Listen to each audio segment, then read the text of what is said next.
a ver entonces.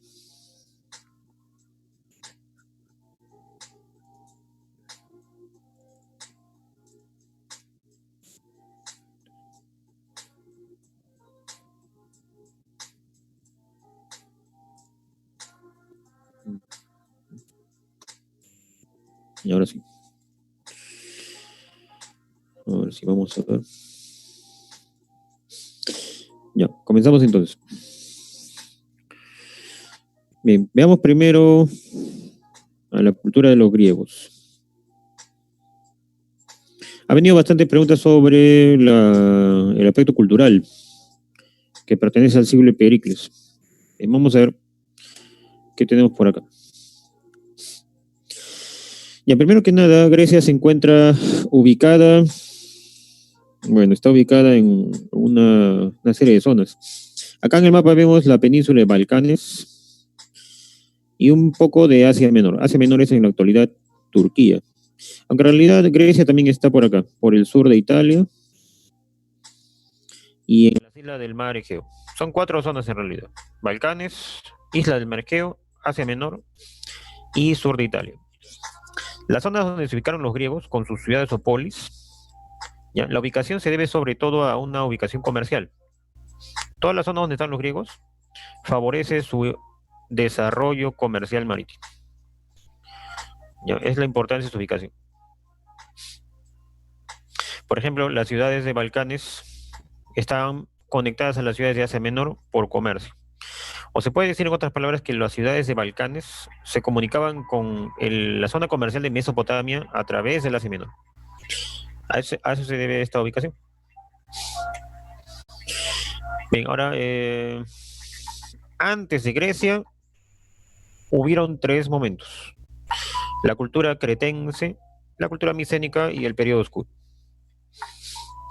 La cultura cretense fue la primera que apareció en la zona, en la isla de Creta.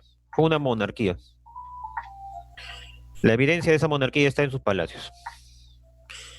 Los palacios también evidencian presencia de esclavismo. Heredera de Creta va a ser la cultura micénica, que, bueno, según la historia, invaden Creta y en base a la cultura cretense formaron su propia cultura. Los micénicos desarrollaron la guerra de Troya, que fue una guerra comercial. Micenas y Troya pelearon por el comercio hacia el Mar Negro. Luego Micenas cae por una serie de invasiones y los invasores forman un periodo llamado el periodo oscuro, llamado así porque no existen muchas fuentes escritas acerca de ese periodo y por lo tanto no hay mucha información. Bien. Los invasores o las tribus de invasores del periodo oscuro, los alcadios, eolios, jonios, dorios, etcétera, son los fundadores de la polis en el futuro.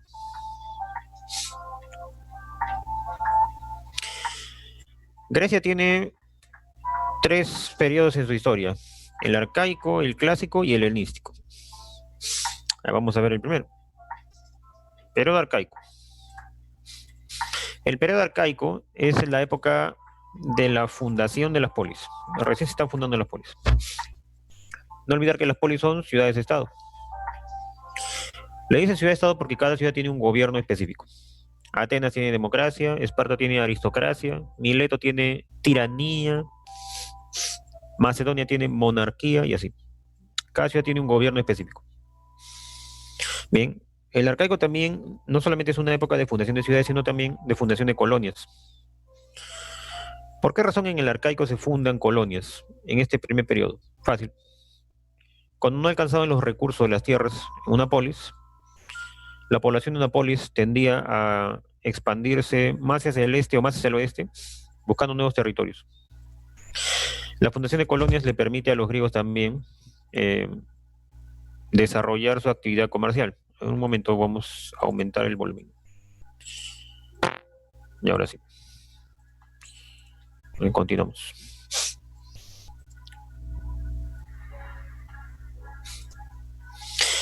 Bien, entonces, decíamos, ¿no? Las colonias incrementan las posibilidades comerciales de los griegos.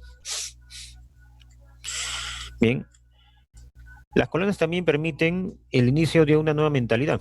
Como las colonias son un punto de intercambio comercial con otros continentes, Eso les permite estar en contacto con otras culturas y permite desarrollar su mentalidad.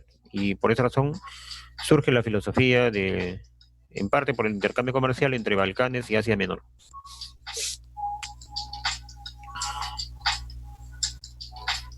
Una de las ciudades famosas de esa época es Esparta.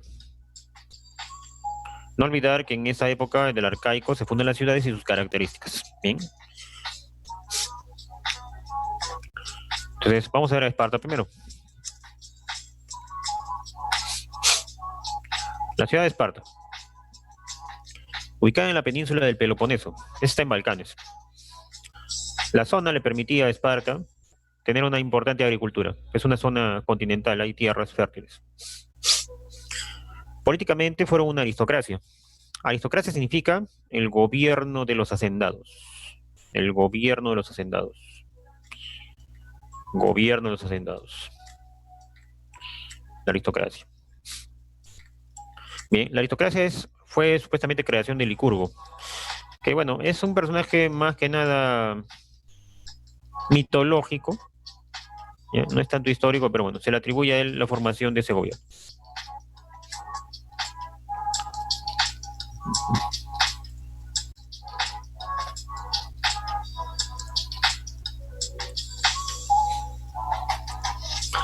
Bien.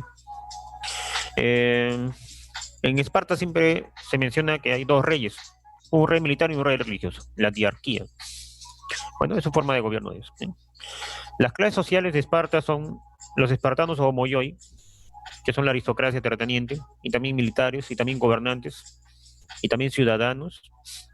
Los pellecos, que son los extranjeros en Esparta, bien, muchos de ellos venían a hacer negocios o a trabajar, o muchos de ellos también eran intelectuales que venían a dar sus servicios al gobierno espartano. Y los ilotas, los esclavos. Bien. Supuestamente los ilotas eran los mesenios, la población originaria de Esparta, que fue esclavizada por los dorios, que van a ser los espartanos en el futuro. En ese Esparta. La educación espartana era conocida como la agogé, educación militar y educación a la vez clasista, porque solamente recibían educación la aristocracia espartana latifundista. Agogé. La educación estaba orientada a formar militares. ¿Bien? ¿Y por qué? La práctica o más bien dicho, la educación militar tenía como fundamental objetivo mantener el sometimiento de los esclavos. Sometimiento de los esclavos. Bien, es bien conocida la forma de represión de esclavos que practicaban los espartanos llamada las criptias. Las criptias. Para realizar esas represiones sangrientas de esclavos ante rebeliones, era necesario ser soldado, ¿no? La práctica de la eugenesia también era famosa, ¿no? Aquellos espartanos nacidos con malformaciones físicas eran eliminados de nacimiento, ya que no podían ser soldados de la ciudad en el futuro.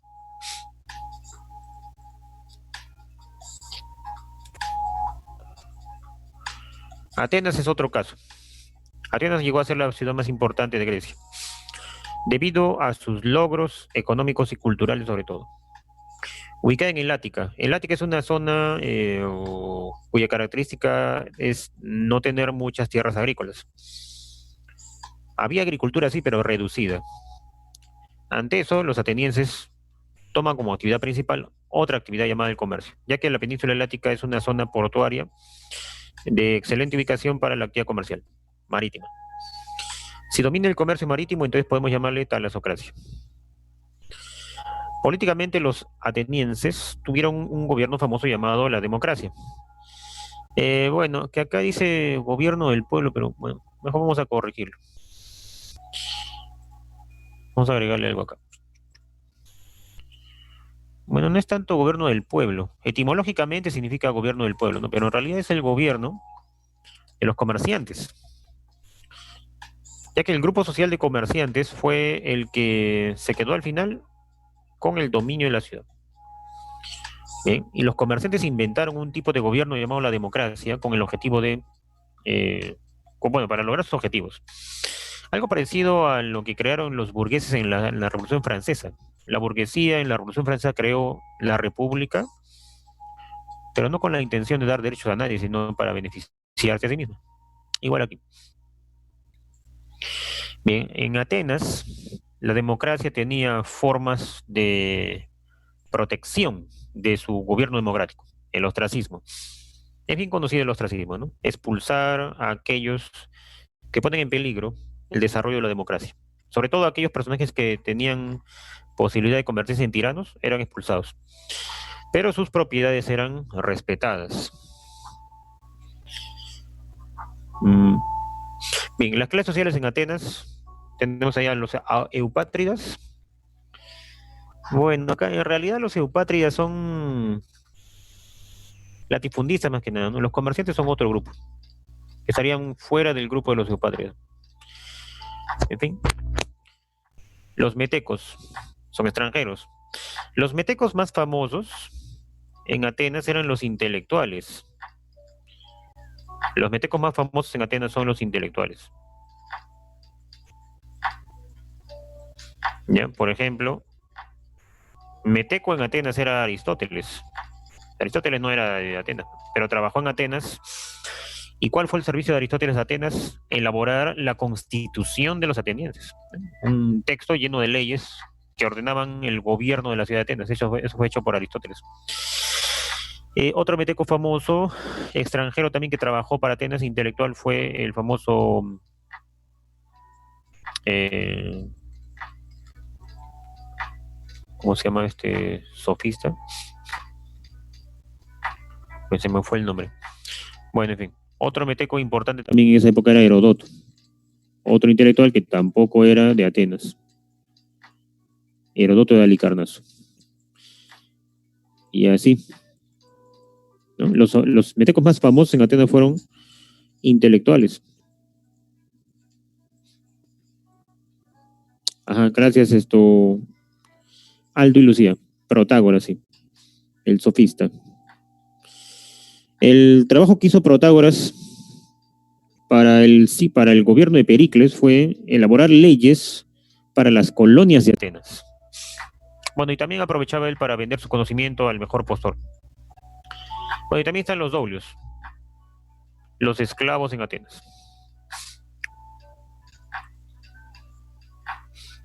Atenas evolucionó políticamente, ¿no? De gobierno a gobierno.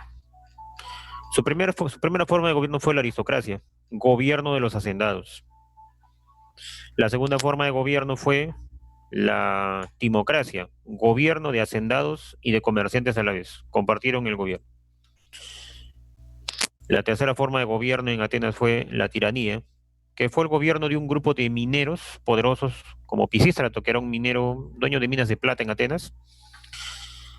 Y la última forma de gobierno fue la democracia, que fue el gobierno de los comerciantes. Entonces, esa es la idea, ¿no? Que en cada forma de gobierno, los que tenían el dominio de la ciudad era un grupo social de poder económico, ¿ya?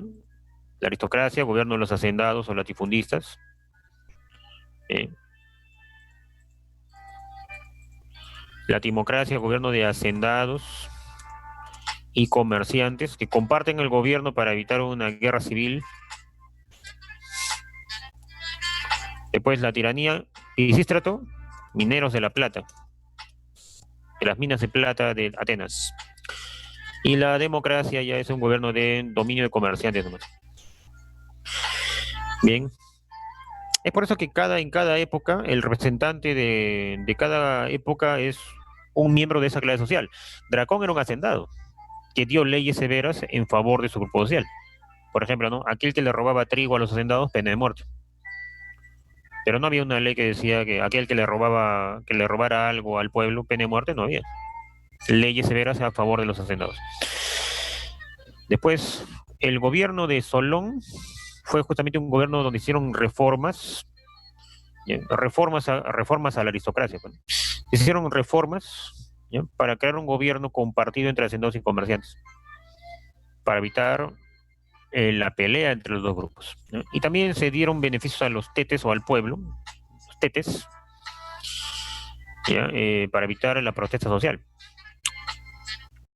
Bien, los que fueron excluidos, ¿no? Como el grupo de mineros de La Plata, tomaron por asalto Atenas y se apoderaron de la ciudad. Y surgió la tiranía. Tiranía es un gobierno que no ha sido elegido, un gobierno impuesto. Pisístrato gobernó dando beneficio a la población, bien, para tener respaldo contra los hacendados y comerciantes. Cuando los tiranos mueren, los comerciantes organizan un gobierno a favor de su interés, la democracia, donde dieron al pueblo el derecho a votar para contener la protesta y a la vez organizaron un gobierno para ya no tener que gobernar con los hacendados, ¿no? Los comerciantes ahora serían ya los dominantes. Clístenes, que fue el creador de la democracia, pertenecía al grupo de los comerciantes justamente. Entendemos la evolución. También en Atenas hubo una asamblea donde se reunían todos los ciudadanos para elegir a sus gobernantes, la iglesia. Bien, bueno, acá dice que es la máxima institución política, bueno. En todo caso, si es un gobierno de comerciantes, la máxima institución política sería el bulé, donde los comerciantes daban sus leyes. Pero bueno,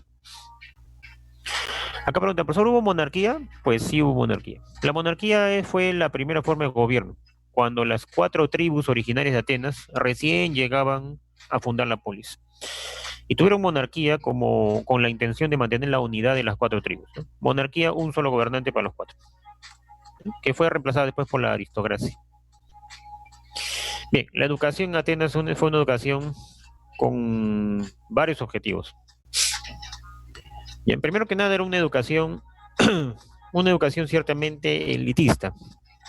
Bueno, que recibían, todos los ciudadanos recibían educación en realidad, pero tenía cierto elitismo, vamos a ver por qué.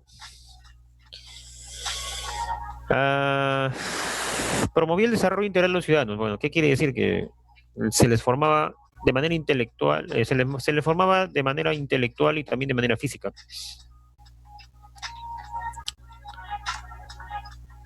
Acá hay un error, hay que corregir, vamos a corregir acá. El pedagogo, ¿ya? Acá dice, era el que guiaba el estudio de los miembros de la nobleza, no, ya, no. Acá, bueno, no solo la nobleza, son de los ciudadanos. Y acá hay una cosa importante, ¿no? Que ciudadanos en Atenas no es igual a ciudadanos en Esparta, ¿no? En Atenas los ciudadanos son solamente los espartanos, solamente los ricos, los hacendados nomás, nadie más. En cambio en Atenas, ciudadano son los ricos, o sea, hacendados, comerciantes y también los tetes, también son ciudadanos.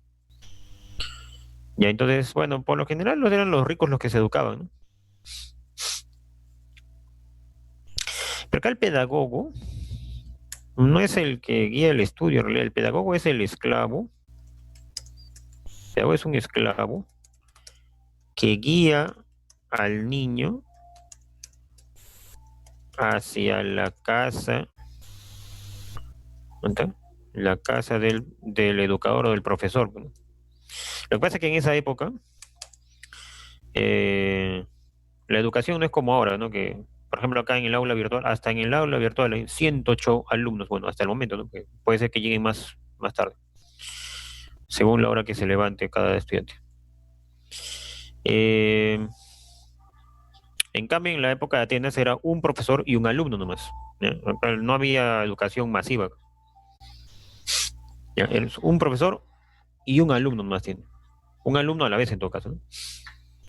Ya, entonces, el profesor es el que se encarga de la educación y el pedagogo, o llamado paidagogos, es el esclavo de la casa que lleva al niño a la casa del profesor. Entonces, se utiliza ese término para los profesores de hoy, ¿no? Que es, ¿no? El que guía al niño, pero eso es un derivado, ¿no? No es que el profesor sea el pedagogo. Estamos hablando de la época de Atenas, ¿no?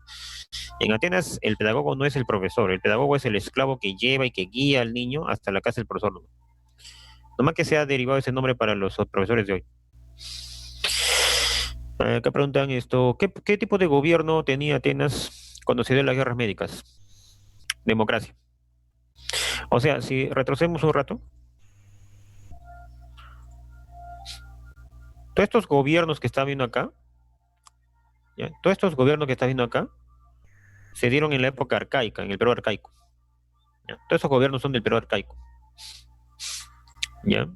Y cuando empieza el periodo clásico ya es las guerras médicas para adelante, ¿ya? Todos estos gobiernos que está viendo acá son del Perú arcaico. antes de las guerras médicas, incluso la democracia. Bien, y acá estamos corrigiendo, ¿no? El pedagogo es el esclavo que guía al niño en la casa del profesor. Acá ponemos el estudio era para los miembros, para los ciudadanos, ¿no? Para los ciudadanos en general, para los ciudadanos en general. ¿Ya está? Bien, ahora, ¿qué se les enseñaba? A los niños se les enseñaba todas las teorías, poemas homéricos, filosofía, matemáticas, lógica. Cuando es adolescente tenía que ir al gimnasio, donde se le enseñaba a formar el físico para ser soldado de la polis. Cuando ya era más grande, ya de 18 años para adelante, las dos opciones eran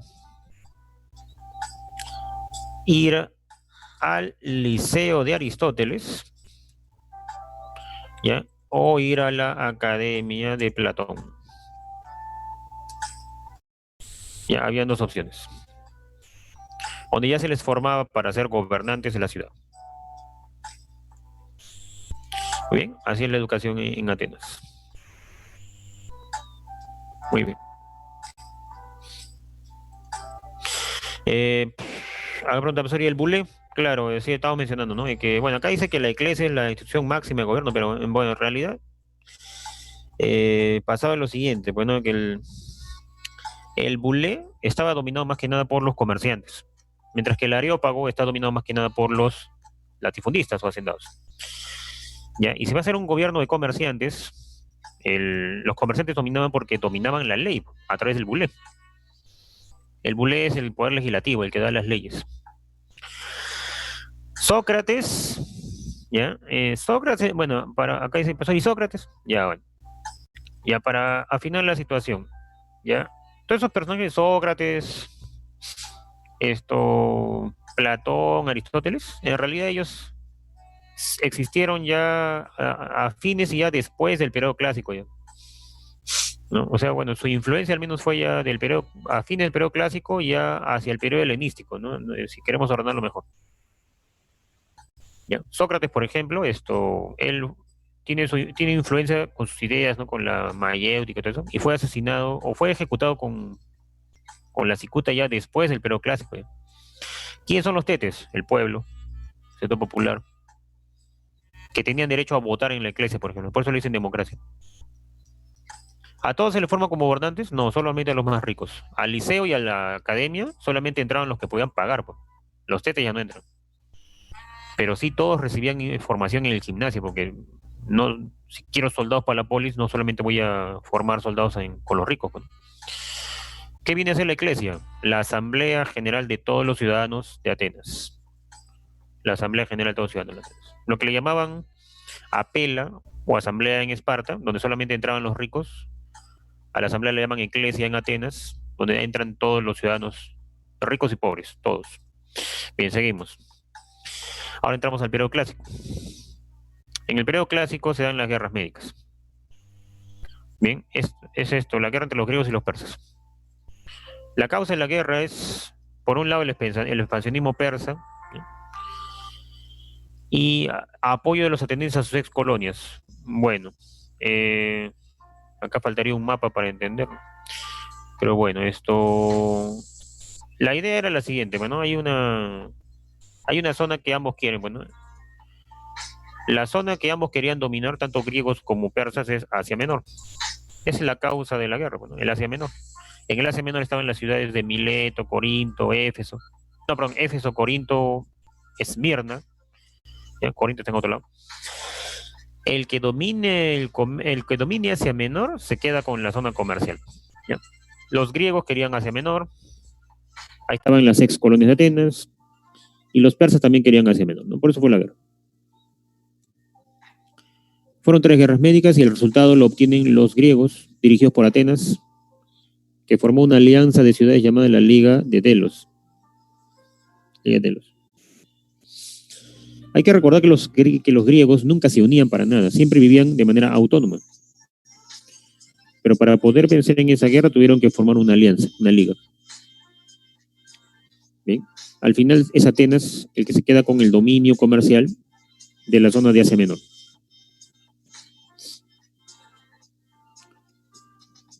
Bueno, son unas imágenes. Bien. Producto de la riqueza económica que los atenienses van a conseguir con la zona de Asia Menor que han obtenido por las guerras médicas, Atenas pudo consolidarse económicamente, políticamente y culturalmente. Todo lo financiaron con la riqueza comercial que obtuvieron. Esa época de esplendor económico, político y cultural es el siglo de Pericles.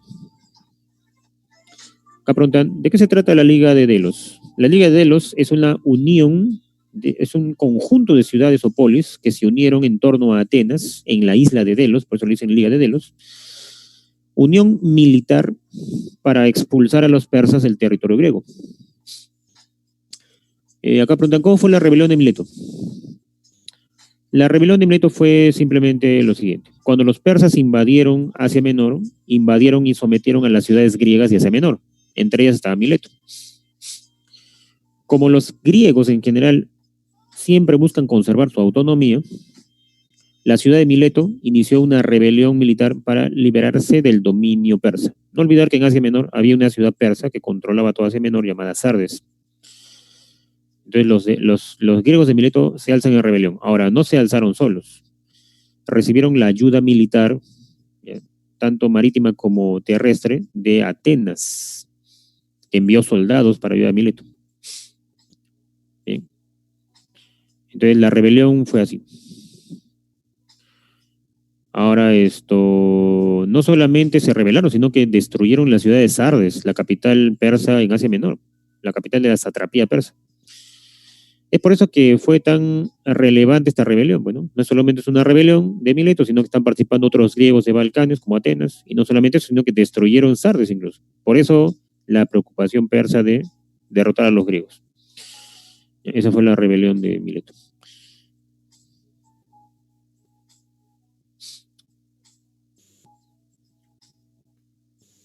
Acá preguntan, ¿la Liga de Delfos tiene las mismas características que la Liga de Oro? ¿Que la Liga de Delos? No. La Liga de Delfos es otra cosa ya posterior a las guerras médicas, con otras ciudades, con otros líderes, cuando Atenas ya no tenía hegemonía. Hay varias ligas en realidad. Algunas ligas estaban con Atenas, otras con Esparta, otras con Tebas, otras con Macedonia, ¿no? Había varias ligas. Depende de la época. Bueno. Bien. Delfos más que nada era una zona religiosa, ¿no? No era una zona para hacer ligas comerciales ni militares.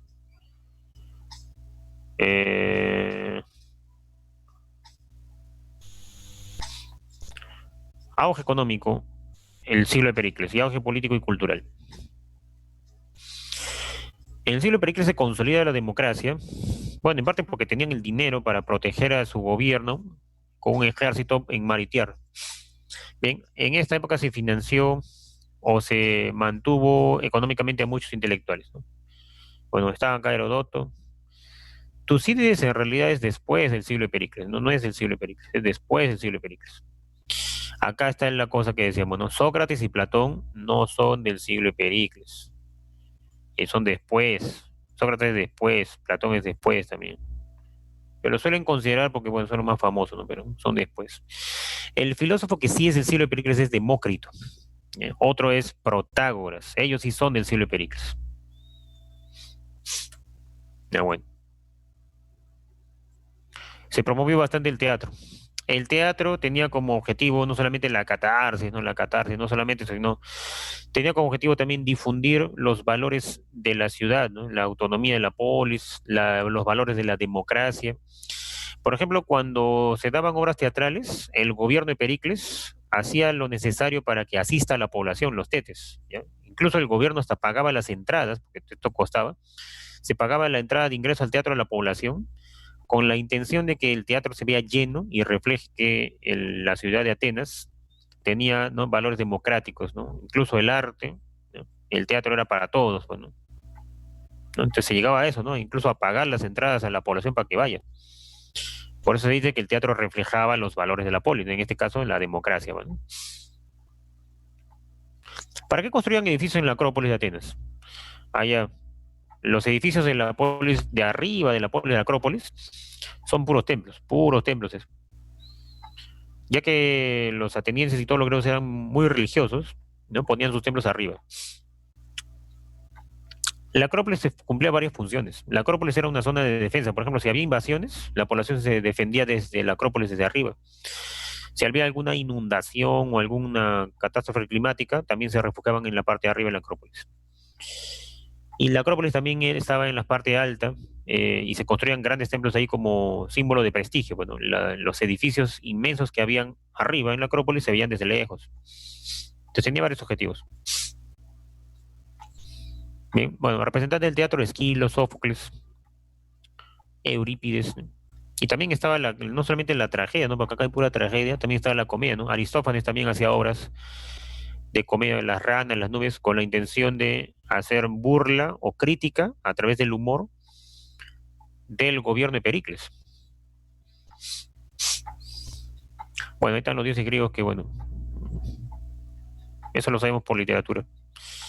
De los dioses griegos solamente ha preguntado una vez San Marcos, ¿no? Que son antropomorfos. Pero, ¿qué dioses no eran antropomorfos en la antigüedad? Eso es lo que uno se pregunta. San Marcos preguntó eso hace tiempo, pero creo que ya no lo ha preguntado nunca más. Lo preguntó en los noventas. No lo ha preguntado nunca más porque los dioses egipcios también eran antropomorfos. Los dioses mesopotámicos también.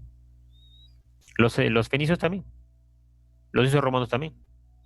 No eran los griegos los únicos que hacían dioses en forma de ser humano. Pero bueno, tres estilos arquitectónicos: el dórico, el jónico y el corintio.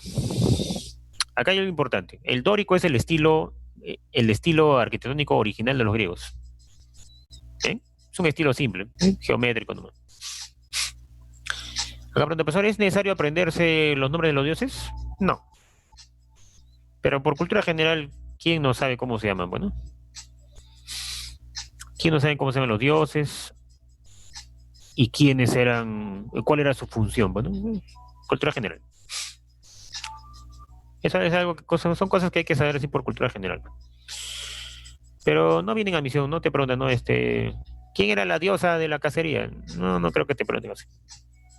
No le interesa a San Marcos ya preguntar así. San Marcos ya tiene otro tipo de preguntas, ¿no? Las preguntas de eco. Ya como decíamos, en Atenas, el estilo original de arquitectura era el estilo dórico. ¿Ya? Un estilo simple. Acá el estilo se ve aquí en la columna, la parte alta de la columna. Geométrico nomás. En cambio, el jónico es un estilo más complejo, no tiene como cuernos de carnero. Y el corintio es más complejo todavía. El corintio es como la mezcla del dórico y el jónico, más complejo. Ahora, la idea es la siguiente: el jónico lo aprendieron los griegos en contacto con Oriente, con Asia.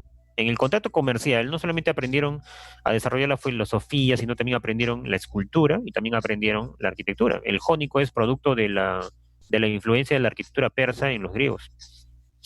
Bueno, y el corintio mucho más, pues, ¿no? Es el desarrollo de eso, de su arquitectura griega, más allá, pues, ¿no? Combinando estilos. Eso quiere decir que los griegos construyeron su cultura en contacto con otras culturas. No, o sea, en una ciudad, en Atenas o en Esparta o en cualquier ciudad, tú puedes usar los tres estilos si quieres. No que estamos diciendo que el dórico es el estilo original de los griegos en general. Es un estilo inventado por los griegos. Y el jónico ya es un estilo que los griegos desarrollaron copiando, imitando estilos persas o asiáticos. ¿Por qué el jónico se parece a un carnero? Por eso acá, pe. Acá no sé si es que acá no se ve, muy chiquito lo han puesto. Por eso acá. Son como dos volutas. Está acá la columna.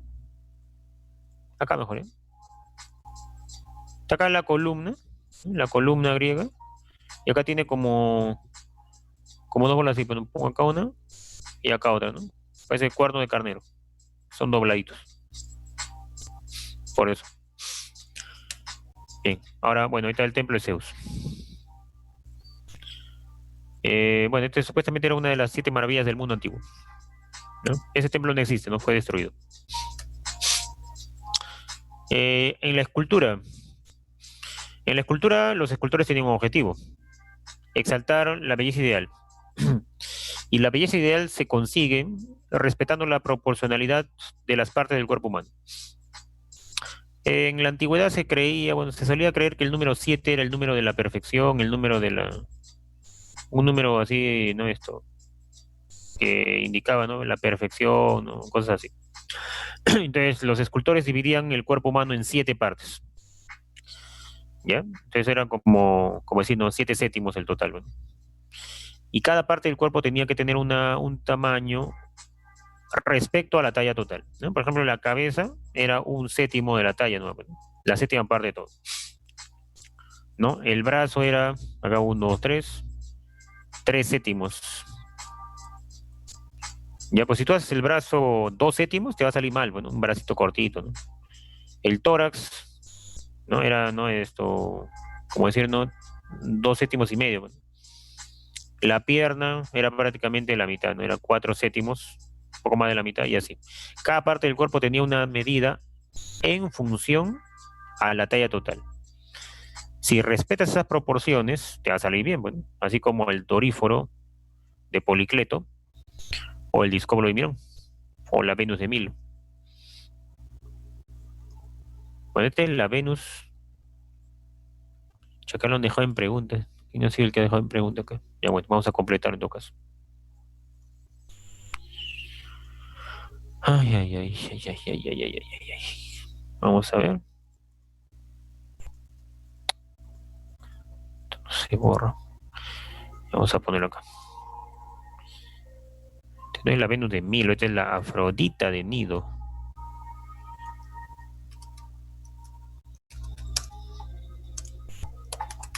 Acá hay un despistado que lo ha dejado incompleto. El autor es Praxíteles.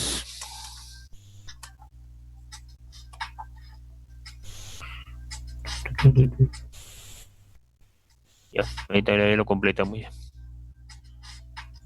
Que nos han dejado acá sin nombre el autor de esta PPT. Ya.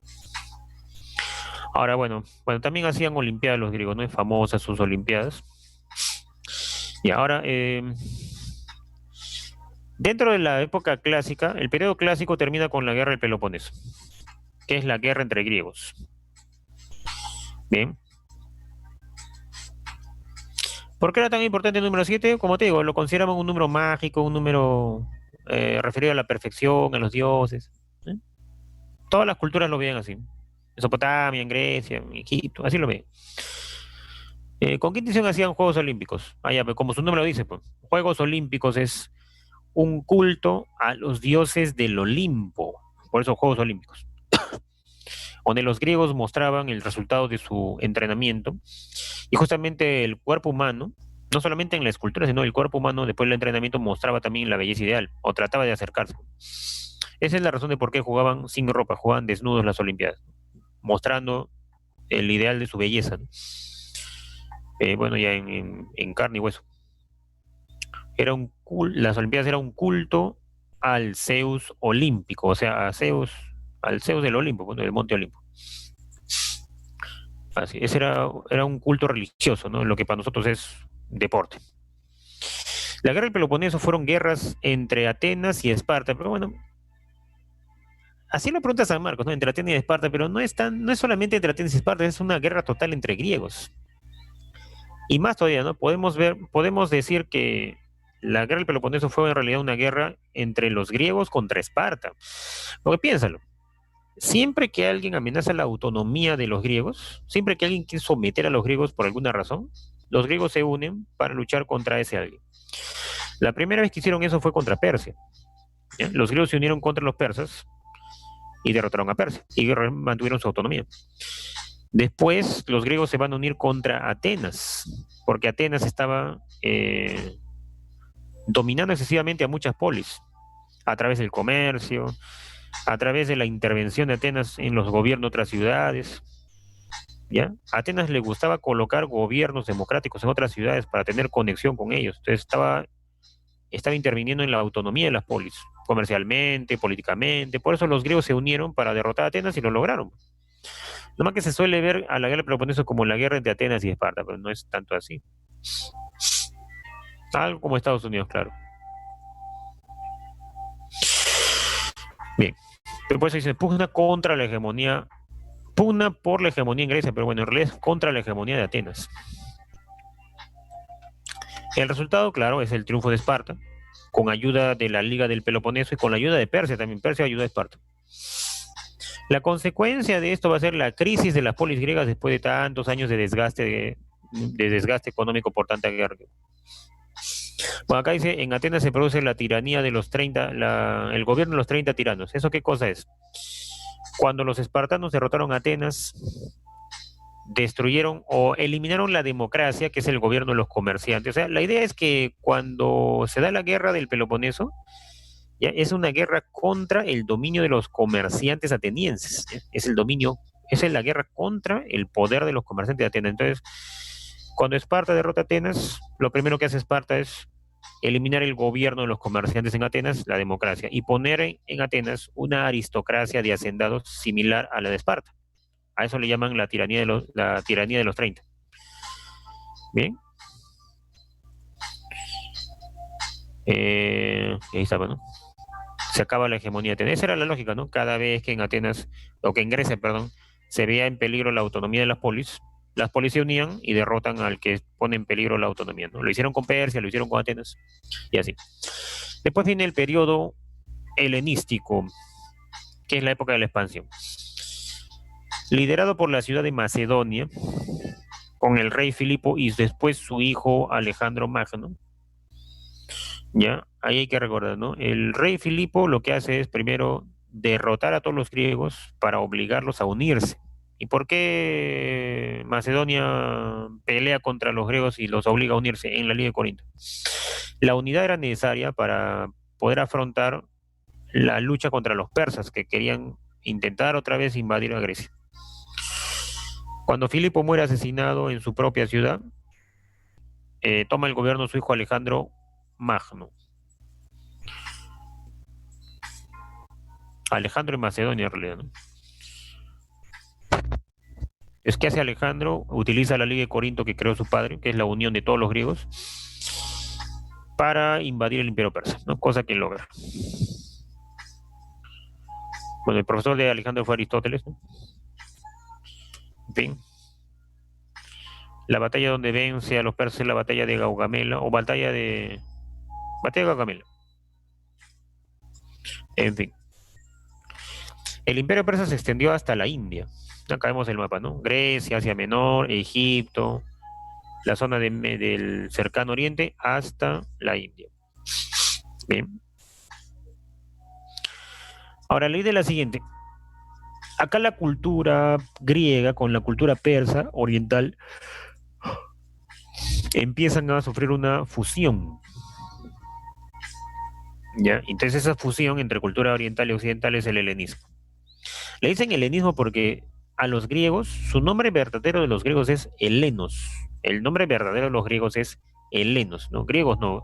En los romanos le decían griegos a los griegos. ¿Ya? Pero el verdadero nombre de los griegos era helenos. Y por eso cuando los helenos se expanden hacia Oriente es el helenismo. ¿Por qué hay cosmopolitismo? Pregunta. Ah, fácil, pues. Antes, como a las polis les gustaba mantener su autonomía, el ciudadano era ciudadano de la polis, ¿no? Se identificaba con la polis, con los valores de su polis, con las leyes de su polis, con el gobierno de su polis. Y no se identificaba con otras ciudades, pero otras ciudades eran diferentes. En cambio, cuando Alejandro Magno crea el imperio, acá ya no interesa la polis, acá lo que interesa es un mundo conformado por muchas culturas. Y acá el ciudadano ya no es el ciudadano de la polis, sino es el ciudadano del mundo, ¿no? Que viaja y aprende de otras culturas, consolida su propio conocimiento con el aprendizaje de otros saberes. Entonces acá el ser humano ya no se siente miembro de una polis, sino se siente miembro de una comunidad más grande. A eso le llaman cosmopolitismo, puede ser. Soy ciudadano del mundo, ya, no soy ciudadano de una polis, como polito. Bien, el helenismo, como decíamos, es la fusión de elementos culturales de Occidente y Oriente.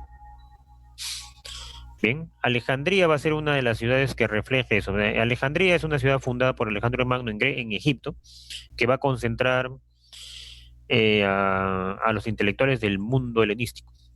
Un montón de intelectuales ahí, ¿no? Aristarco de Samos, Eratóstenes, Galeno, el famoso Euclides, el geómetra, y muchos más. Zenón, Epicuro, en todas las materias. Bien, ahora veamos a Roma, a los romanos. Bien, en Roma también esto, vamos a ver a qué nos han puesto. Roma se ubicó en Italia, surge en Italia, pero se expandió a tres continentes, a Europa, África y Asia. Bien, las razones de la expansión de Roma, bueno, son varias razones, pero vamos a ver poco a poco. Bueno, el origen de Roma, bueno, legendariamente es Rómulo y Remo, ¿no? Bueno, en fin.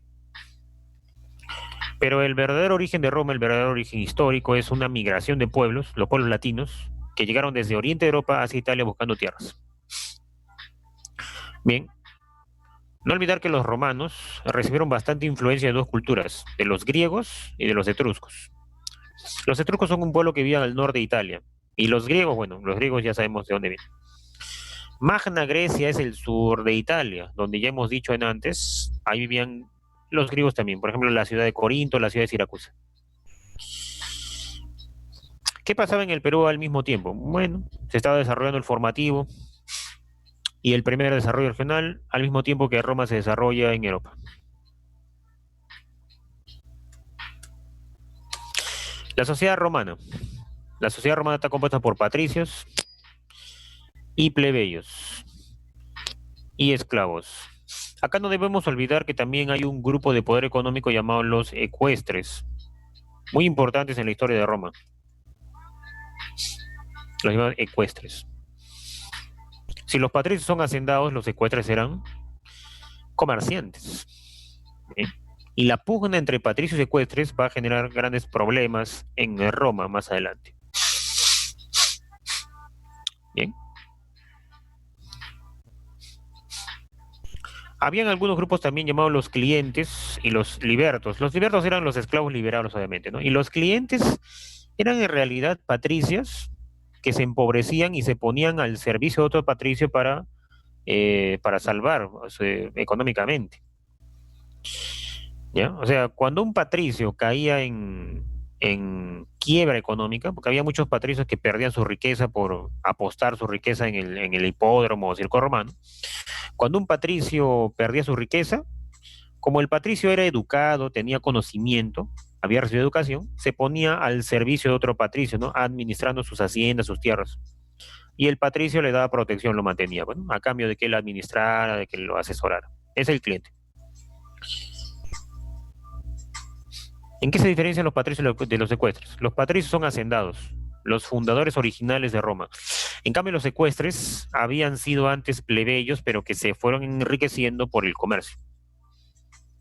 Esos son los secuestres. Le llamaban ecuestre porque para mostrar su riqueza ante todos andaban en la ciudad de Roma a caballo, bien vestidos, de manera opulenta. Ecuestre. No olvidar las gens. Las gens son los clanes originales de Roma, los clanes formados por patricios. No olvidar que las gens, cada clan, son un conjunto de familias liderado por un patré o patriarca o pater o como quieras llamarlo. ¿Ya? El patré es el líder del clan o líder de la gens. ¿Ya?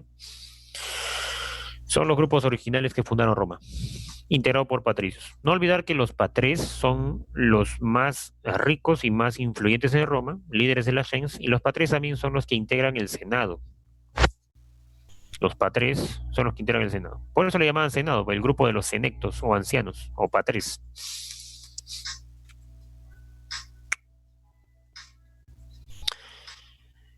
En lo político, el Senado, integrado por los patres, era sin duda alguna la institución más poderosa.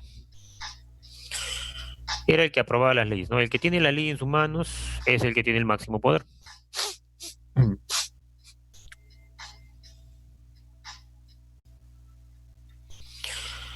Los romanos inventaron también las magistraturas, es decir, cargos políticos que se encargaban de un aspecto específico del gobierno. ¿Los secuestres estaban en el Senado también? No, solo patricios. Los secuestres no tenían lugar en el Senado. Como decíamos, los romanos inventaron magistraturas, ¿ya? Que eran gobernantes específicos, ¿ya? Específicamente se encargaban de una función. Tenemos a los cónsules. Los cónsules tienen dos funciones. Acá se dirige el ejército. Está incompleto. Espera. Ay, toca. ¿Cómo salgo? Ya. Acá, los cónsules dirigen, ¿ya? Tienen poder civil y militar. Tienen dos poderes, tienen. ¿Ya?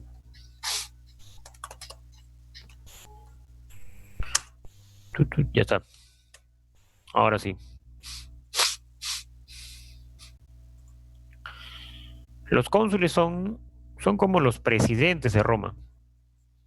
Tienen a la vez poder militar y civil. Ya, o sea, ellos controlan la administración de Roma y también controlan el ejército. Ya. Es por eso que ellos son los que le dan el poder militar, le prestan el poder militar a los dictadores.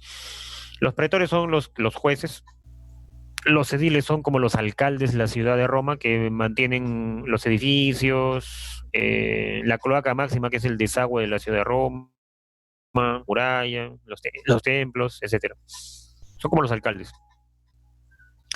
Otros magistrados son los cuestores que recaudan los impuestos, el censor que es el que hace el censo, el conteo de la población y de sus propiedades para establecer cuántos impuestos debe pagar cada uno. Y los tribunos de la plebe también eran magistrados, ¿no? Son representantes de los plebeyos. Al principio los tribunos de la plebe fueron plebeyos, pero con el tiempo los tribunos de la plebe van a ser patricios. Que los patricios se van a apoderar del puesto de tribuno de la plebe para controlar a la población plebeya. Bien. San Marcos siempre pregunta el principal poder que tenía el tribuno de la plebe, ¿no? Derecho a vetar la ley del Senado, ¿no? Cuando el Senado daba leyes que eran perjudiciales para el interés de la población plebeya, los tribunos de la plebe tenían el derecho de eliminar esa ley.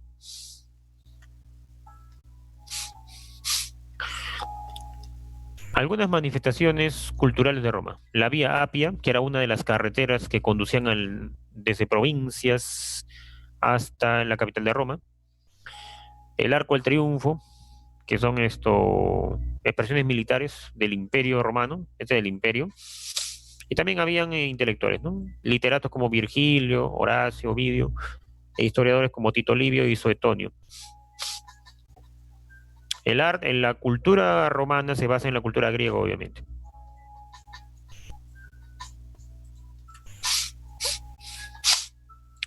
En Roma, el aporte más importante conocido es el derecho romano a la ley. No olvidar que las leyes en Roma abundaron más que nada en la República. ¿Y por qué? Porque en la República había tanta protesta social de los plebeyos que los patricios y el Senado tenían que calmar la protesta dando derechos a los plebeyos a través de leyes. Tantas protestas habían y por lo tanto surgían muchas leyes con la intención de calmar las infinitas protestas. Tenemos ahí la ley de 12 tablas. No olvidar que la ley de las 12 tablas es la ley por primera vez en Roma, por primera vez se pone por escrito, para que no se malinterprete la ley y así la ley sea igual para patricios y plebeyos. También está la ley Hortensia, que convierte los plebiscitos. ¿Qué son los plebiscitos? Los plebiscitos son las decisiones de la plebe, las decisiones las decisiones de los plebeyos, las decisiones a las que los plebeyos llegaban en la asamblea tribal, que era la asamblea de los plebeyos. ¿Ya? Entonces, los plebiscitos valían como una ley, que sabemos que el Senado era el que hacía las leyes, ¿no? Pero si la población llegaba a una decisión, a un plebiscito, también tenía validez ley. Eso fue aprobado según la ley Hortensia. La ley Licinia, otra ley, establecía que la plebe podía también acceder al puesto de cónsul. Es que al principio las magistraturas no eran para los plebeyos, pero con el tiempo las leyes permitieron a los plebeyos acceder a las magistraturas. Bueno, también están los dioses, ¿no? Que son los dioses romanos, son los dioses griegos en realidad. ¿Los secuestros estaban en el Senado? No, ya hemos dicho que no. ¿Quiénes hacían todas las leyes? Los senadores. Los senadores hacían las leyes. Las termas romanas eran un lugar de diversión para los patricios. Bueno, en periodos históricos de Roma. En Roma, ¿qué periodos históricos había? Vamos a ver. Tenemos la monarquía. La monarquía es el periodo inicial. Bueno, los romanos originales, que son los polos latinos, llegan a Italia, se establecen en el valle del río Tíber y fundan la ciudad. Inicialmente fueron gobernados por reyes. Bien, los etruscos se fusionan con los latinos y toman el gobierno, que los etruscos invaden Roma. Bueno, por eso hay dos dinastías, la dinastía latina y la dinastía etrusca, ¿no? Con cada uno con sus reyes. En San Marcos nunca han preguntado monarquía romana, así que pasamos nomás. La república es la que nos interesa.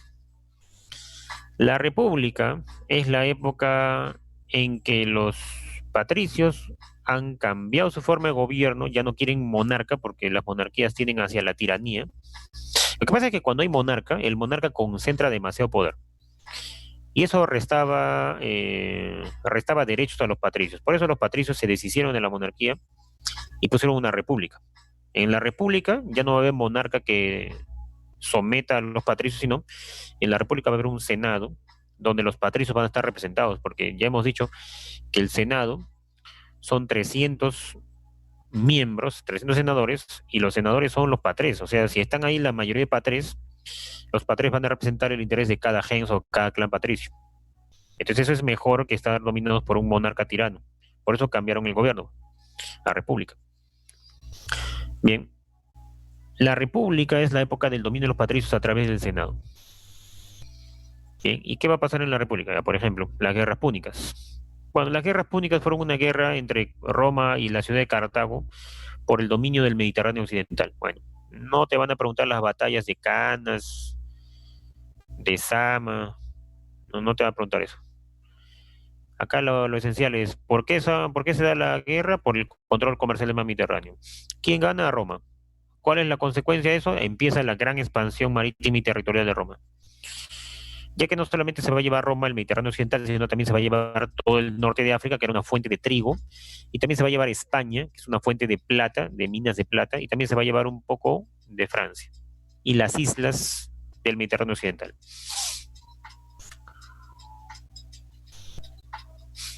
Bien, como decíamos, en la República va a haber protesta de los plebeyos. Eh, Al principio, los patricios van a frenar la protesta a través de leyes, pero una mejor manera de controlar la protesta de los plebeyos era que los patricios accedan al cargo de tribuno de la plebe. Y justamente dos patricios, ¿no? Del grupo patricio, de la clase social de los patricios, dos patricios llamados los hermanos Graco, patricios, ocuparon los cargos de tribuno de la plebe como una mejor forma de controlar a los plebeyos, ¿no? Acá los tribunos de la plebe, hermanos Graco, llevaron a cabo la reforma agraria que ordenó repartir la séptima parte de las haciendas del patricio a los plebeyos. Y la ley frumentaria que ordenaba vender el trigo barato, perdón, ordenaba vender el trigo a precios baratos, el trigo que los patricios producían, venderlo más barato para frenar la protesta. Y con la reforma agraria repartir tierras para frenar la protesta. Entonces, estas dos cosas afectaron al patricio, porque eran sus tierras las que se iban a repartir, la séptima parte, bueno, no todo, y el trigo que ellos vendían era el trigo que se iba a vender a menos precio, entonces afectaba sus ganancias. Es por eso que acabaron asesinados los hermanos Graco, considerados traidores por su misma clase social.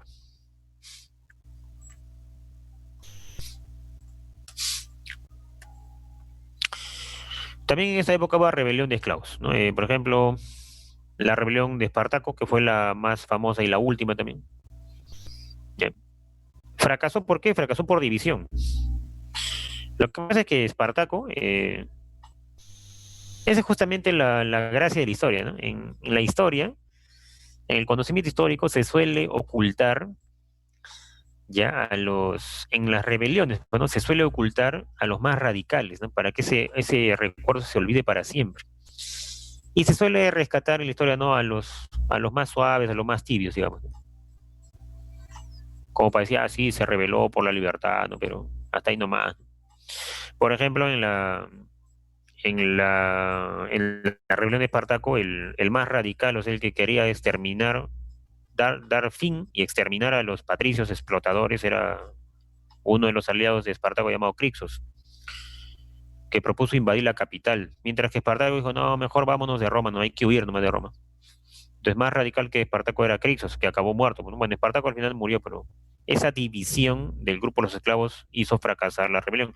Algo así como lo que pasó también en la rebelión de Tupac Amaru II. Bueno, Tupac Amaru II era así, ¿no?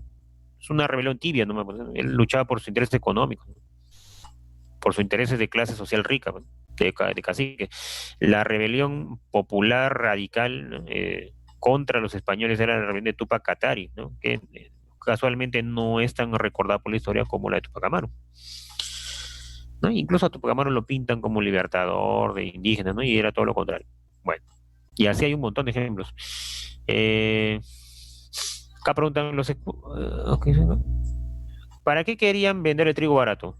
Fácil, pues, bajar los precios del producto de mayor consumo por la población plebeya era una forma de calmar las protestas y las protestas de los plebeyos en Roma que venían de la necesidad del pueblo. ¿Sabes lo que pasa? Lo que pasa es lo siguiente, mira, te voy a explicar así, que acá no lo han puesto, un ratito, vamos a explicar eso ahorita. Eso del trigo barato. Ya vamos a explicarlo, porque ahí vienen las guerras civiles. Vamos a la pizarra. Bien, vamos a la pizarra. Eh,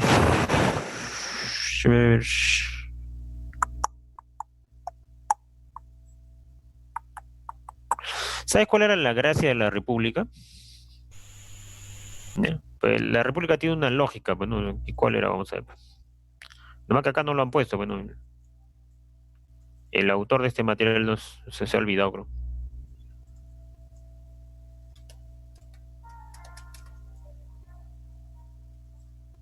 Ahorita no sale, ya, es más grande, más grande. Ahí está. República. Ya, ¿sabes cuál es el sentido, la lógica de la República? Era esto, mira. ¿Quién domina la República? Fácil. La República está dominada por dos clases sociales. Patricios, oye, ponte color negro, ahorita. Patricios y ecuestres. ¿Ya? Son los más ricos de Roma y son los que tienen el dominio de la República. Listo. Hacendados y comerciantes. ¿Ya? Y todo lo que se haga en la República va a ser en función a su interés de ellos. ¿Sí? Así de simple. Ya entonces, la cosa es la siguiente. Por ejemplo, si hacemos guerras de expansión, ¿ya? Che, cambia color acá. Ah. Ya, por ejemplo, si hacemos guerra de expansión,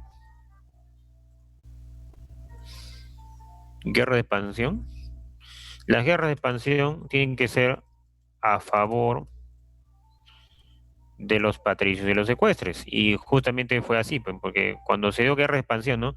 Guerras púnicas, guerras macedónicas, guerras pírricas, guerras samnitas, todas las guerras que hubo en la República, ¿ya? Cuando hubo guerra, se beneficiaron ellos, bueno, patricios, otra vez, ya. Los patricios engrandecieron sus latifundios, obtuvieron nuevas tierras en otros territorios, y los secuestres se beneficiaron con el dominio del mar Mediterráneo. Entonces salieron ganando ambos. Uno más tierras y el otro más zona de comercio. ¿Quiénes más bien fueron los perjudicados? Los perjudicados de las guerras civiles, o perdón, de las guerras de expansión, ¿ya? Voy a aclararlo acá para que se note. No te vayas a confundir.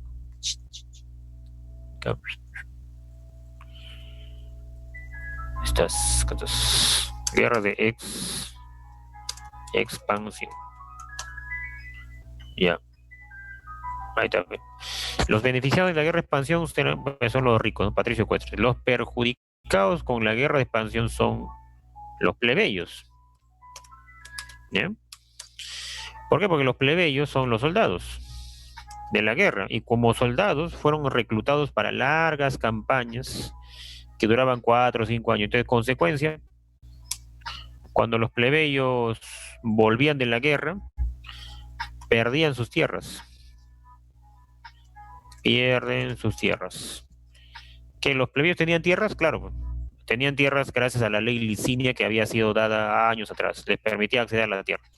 Entonces los plebeyos perdieron sus tierras con la guerra. ¿Por qué? Porque como estaban ausentes, muchas veces los patricios en Italia les expropiaban sus tierras en su ausencia, o cuando los plebeyos volvían de la campaña militar como soldados, sus tierras habían perdido valor porque años de años sin cultivarlas, ¿no? Sin hacerlas producir, habían perdido valor. Entonces, para sobrevivir, ponían en venta sus tierras y los patricios se la compraban a precio barato, se quedaban sin nada.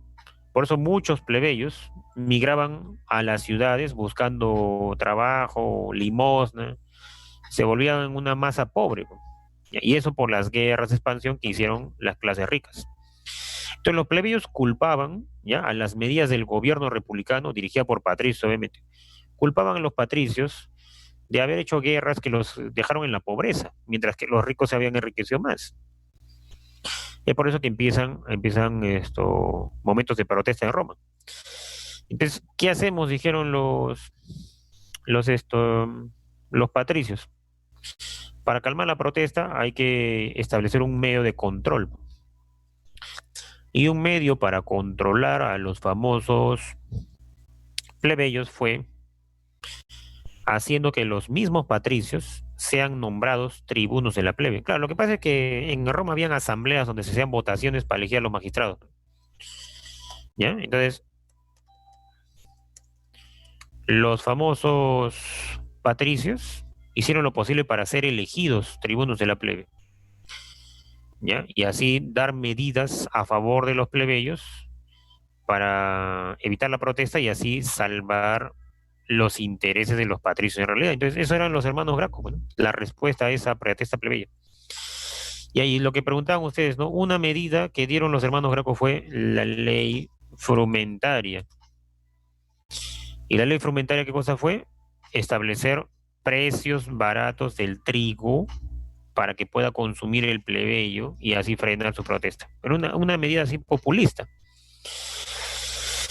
Pero eso acarreaba un costo, o sea, no es así nomás, pues, ¿no? No es así nomás. No, no se trata de que te voy a dar tierras, ya, saco tierras de mi manga así por acto de magia y te doy, ¿no? Te voy a dar trigo barato, ¿no? Ya, saco así un precio barato de mi sombrero y te doy el trigo barato. No, no se trata de eso, sino que el trigo barato significaba que el patricio tenía que hacer un sacrificio y vender su trigo a un precio menor, ¿ya? Y ganar mucho menos. O en todo caso, la ley de reforma agraria, que le llamaron la eh, ley Sempronia o ley de reforma agraria, ¿ya? Lo mismo. La ley de reforma agraria significaba que los patricios tenían que entregar la séptima parte de su hacienda a los plebeyos para calmar su protesta, bueno, que era una forma de devolver también, porque hemos dicho que los patricios expropiaron tierras de los plebeyos.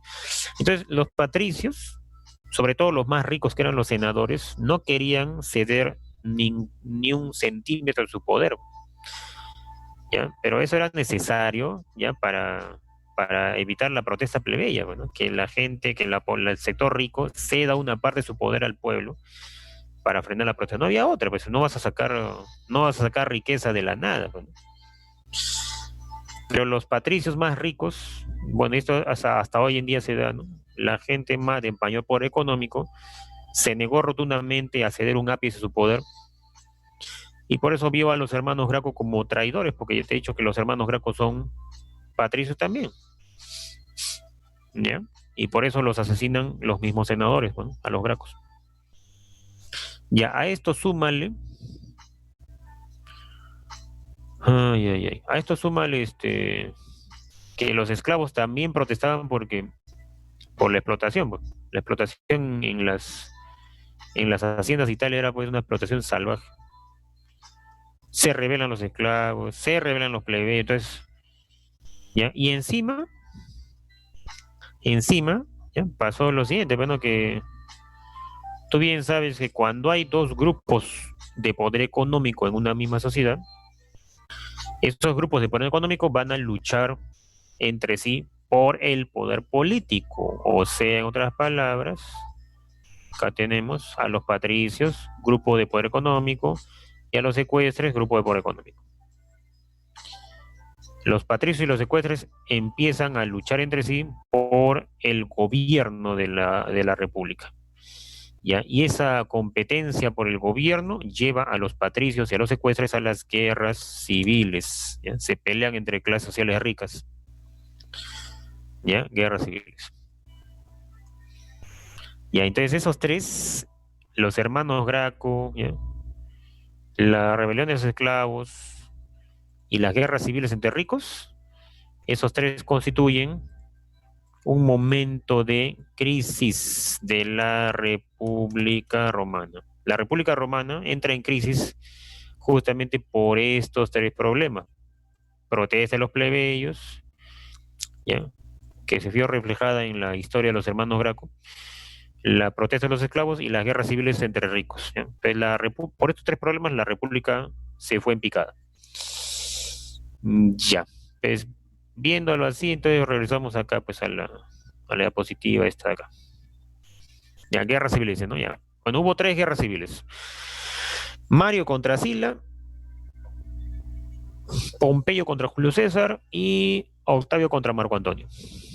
Tres guerras civiles. Tres guerras civiles. Y cada guerra civil era lo mismo, pues, ¿no? El Partido Popular contra el Partido Senatorial. ¿Partido Popular qué cosa es? El Partido Popular es de los secuestres. Y el Partido Senatorial de los patricios, llamados los optimates, que son los más ricos. Los más ricos. Y entonces, eh, por lo general, todas las guerras civiles fueron victoria de los patricios sobre los secuestres.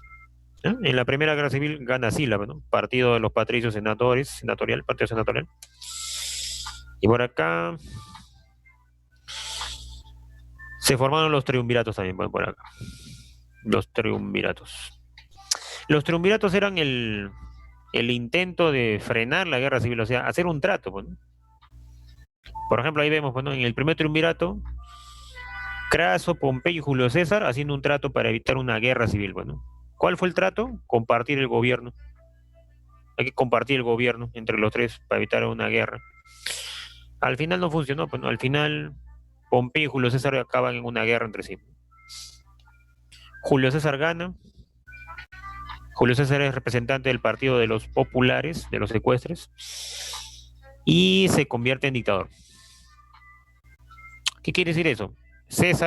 Julio César empezó a acaparar muchos cargos, ¿no? Se hizo tribuno de la plebe, dictador, cónsul, supremo sacerdote, cuestor, incluso para controlar el dinero de Roma.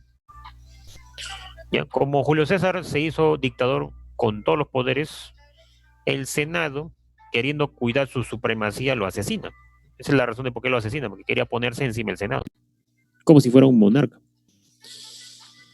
¿Ya? Los herederos de César, ¿ya?, forman un segundo triunvirato para evitar una guerra civil. Lepio, Marco Antonio y Octavio. ¿Bien? Al que al final todo acaba en guerra también entre Marco Antonio y Octavio. Marco Antonio representaba a los secuestres y Octavio a los patricios senadores. Todo acaba en una guerra al final, ¿no? Donde vencen el bando de Octavio de los senadores o partido senatorial, ¿no? Todo acaba en una guerra en Egipto, ¿no?, que estaba relacionado con Cleopatra y todo eso de ahí. Cleopatra, ¿qué tiene que ver con esto? Fácil. Cleopatra era representante de la élite egipcia que se unió por matrimonio, alianza matrimonial con Marco Antonio, para empezar una expansión hacia el oriente. ¿Ya? Y eso significaba dividir a Roma en dos. Roma de Occidente, que estaba dirigida por Octavio, quedaría aparte, y la Roma de Oriente, dirigida por Marco Antonio, se uniría a Egipto para lanzarse a una expansión hacia el oriente. Como los senadores tenían propiedades, muchas propiedades y riqueza en Oriente, no querían que Roma se separe en dos. Por eso todo acabó en guerra, ¿no?, entre Octavio y Marco Antonio, ¿no? Vence Octavio, que significa vencen los senadores, vencen los patricios. La reforma agraria ya lo hemos explicado. La reforma agraria es de los hermanos Graco. Repartir una séptima parte de las tierras de los patricios al plebeyo para evitar la protesta. Julio César muere, sí muere. ¿Por qué? Lo asesina el Senado. ¿Por qué? Porque Julio César, primero que nada, representa a los secuestres y el Senado a los patricios. ¿Y por qué lo matan? Porque Julio César estaba acaparando en su persona muchos cargos que lo hacían más poderoso políticamente que el Senado. ¿Ya? El Senado tenía que mantener su supremacía y por eso matan a Julio César. ¿Qué pasó con Lépido? A Lépido, Octavio y Marco Antonio lo convencen de retirarse del contrato de segundo triunvirato. Le entregan propiedades, cargos políticos y lo retiran, ya para conservar el poder entre dos nomás, para concentrar el poder entre menos. Lo retiraron del contrato. Esto, con la ley licina los plebeyos acceden al consulado, sí, y también a las tierras. Julio César no fue un buen gobernante. Bueno, acuérdate que en San Marcos no te van a pedir hacer juicios de valor. Te van a decir, ¿no? Responda, marque usted quién fue el mejor gobernante de la prosperidad falaz. Castilla, Echenique, Balta o Pardo o Prado. No te van a preguntar eso. ¿Cuál de los últimos gobernantes de la historia del siglo XX fue bueno? Fujimori, Alan, Belaúnde, Velasco. No te van a preguntar hacer juicio de valor. ¿Eh? En San Marcos no preguntan hacer juicio de valor. ¿Ya? En San Marcos te preguntan cosas objetivas, ¿no? Subieron los precios, hubo inflación, hubo gobierno autoritario, hubo dictadura, hubo golpe de Estado, cosas objetivas. Ya, entonces no podemos acá establecer quién fue bueno, quién fue malo. Claro, porque si tú dices, pues, pero Julio César fue bueno para los secuestros, claro. Pero Julio César fue malo para los patricios, claro. Depende a quién represente. Entonces eso va a depender del juicio de valor de quién se ve afectado o beneficiado. En San Marcos no te van a preguntar, no fue bueno, fue malo, se ganó el paraíso, se ganó el infierno. No, no te van a preguntar San Marcos eso. Bien, con la victoria de los patricios, de la mano de Octavio, surge el imperio, que es una forma de gobierno, digamos, militarizado para la defensa de los intereses de los patricios. Hay dos etapas, el Alto Imperio, que es la etapa del auge, y el Bajo Imperio, que es la etapa de la crisis. El Alto Imperio, primero veamos. El Alto Imperio llamado el Principado. Le llaman Principado porque al emperador le llamaban el príncipe o primer ciudadano. El primer emperador fue Octavio, bueno, llamado Augusto. Sometió a Egipto, fue el primer emperador. Logró estabilidad porque, como él tenía el uso del ejército, mantenía a raya a ecuestres, a plebeyos, a esclavos, a todos. Entonces los patricios se defendieron con él de sus enemigos. Por eso le llamaron Pax Romana, una paz por el miedo, una paz por el temor. Como hubo auge en Roma, él benefició el desarrollo cultural. Había dinero. Entonces pagó artistas, arquitectos, poetas, de todo, teatros, todo. El siglo de Augusto, época de esplendor y auge cultural.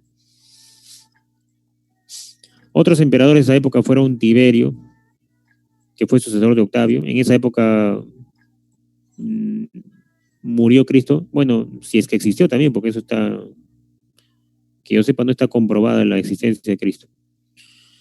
En fin, bueno, es un debate en el que mejor no nos metemos. Después viene Claudio, bueno, se expande Roma hasta Inglaterra. Nerón incendia Roma.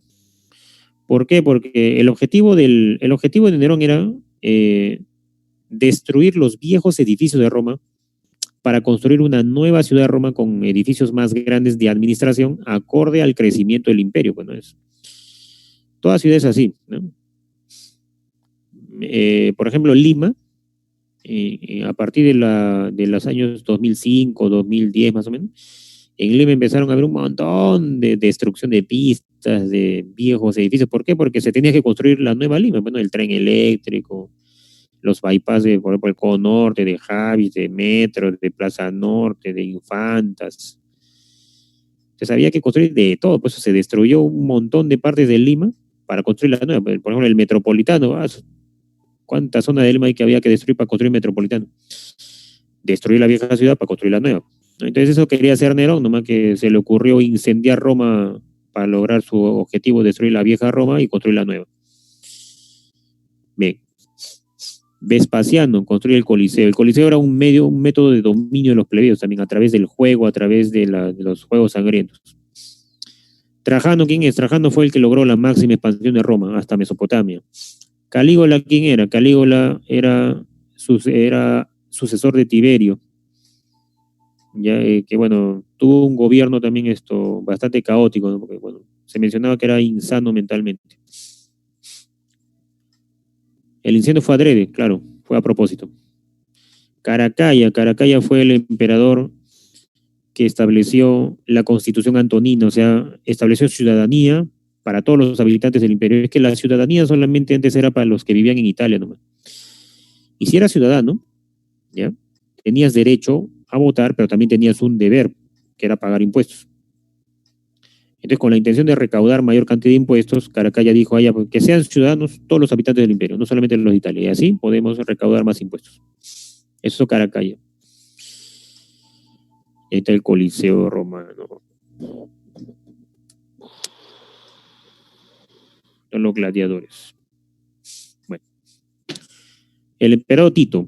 Tito arrasó Jerusalén. ¿Por qué? Porque en Jerusalén la élite judía, de la zona de Judea, era rebelde contra el imperio romano. Querían su independencia. Por eso Tito tuvo que sancionarlos invadiendo la zona de Judea y dispersando a los judíos por todo el mundo romano, a lo cual le llamaron la diáspora. ¿Para hombres y mujeres? No, solamente para hombres. Acuérdate que las mujeres van a alcanzar derechos políticos recién en el siglo XX, en la época de la Primera Guerra Mundial, empezando con Inglaterra y después con Estados Unidos. En el Coliseo Romano, ¿qué actividades se hacían? ¿Hacían participar a los esclavos? Claro, a los esclavos gladiadores. Se les hacía hacer juegos de matanzas para divertir a la plebe y controlarlos. Algo así como esto es guerra, nomás que en esto es guerra no puedes matar al otro, bueno, compiten, ¿no? Pero son programas que distraen a la gente de los problemas reales, ¿no? Divertir a la población, algo así. O lo que era antes con Fujimori, ¿no? Los reality shows, ¿no? Así. Caracalla, bueno, ya hemos dicho, ¿no?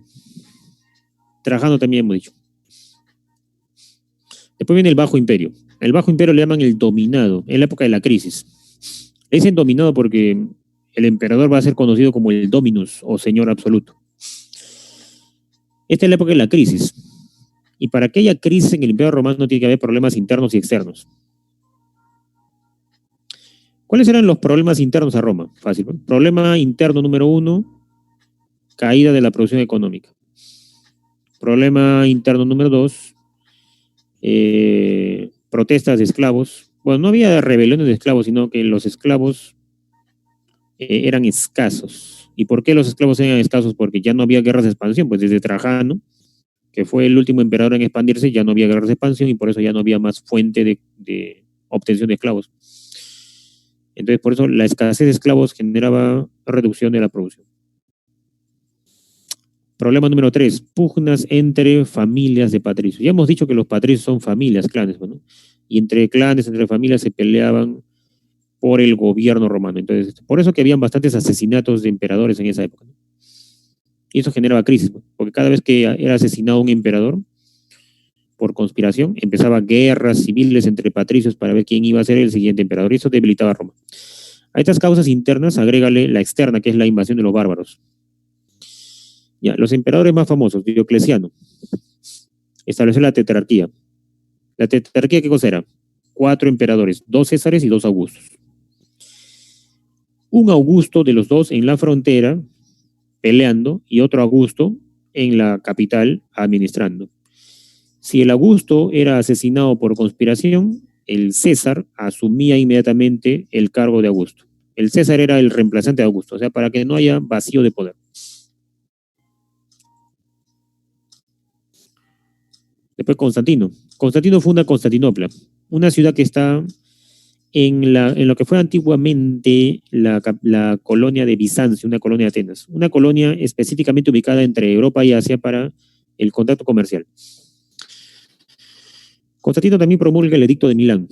¿Qué cosa era? Eso era libertad de culto, o sea, se permite en Roma, se tolera en Roma todos los cultos, ¿ya? Cultos egipcios, cultos judíos, cultos cristianos, cultos orientales, se permite todo, con la intención de calmar el descontento social.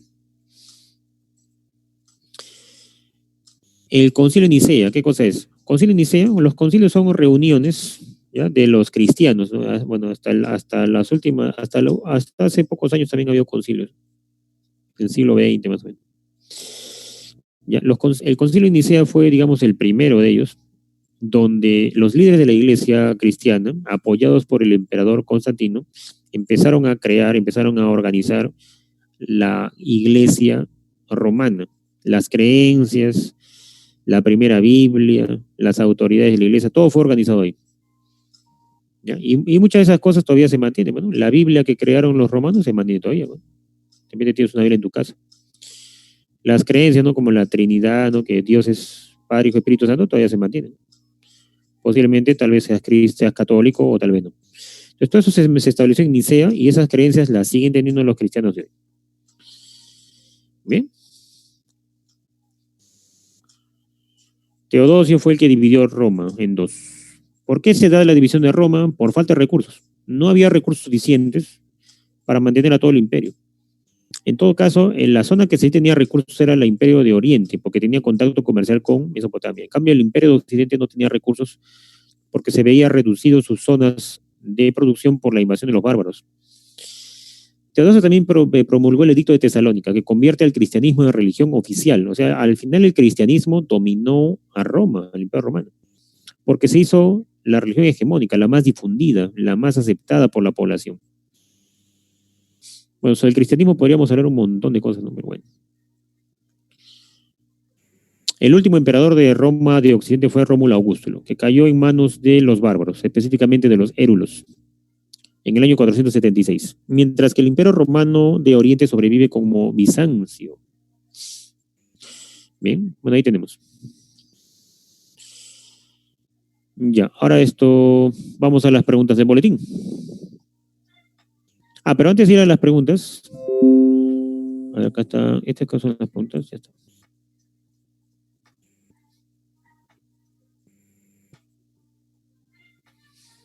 Ya, vamos a ver, tenemos acá, Hopper,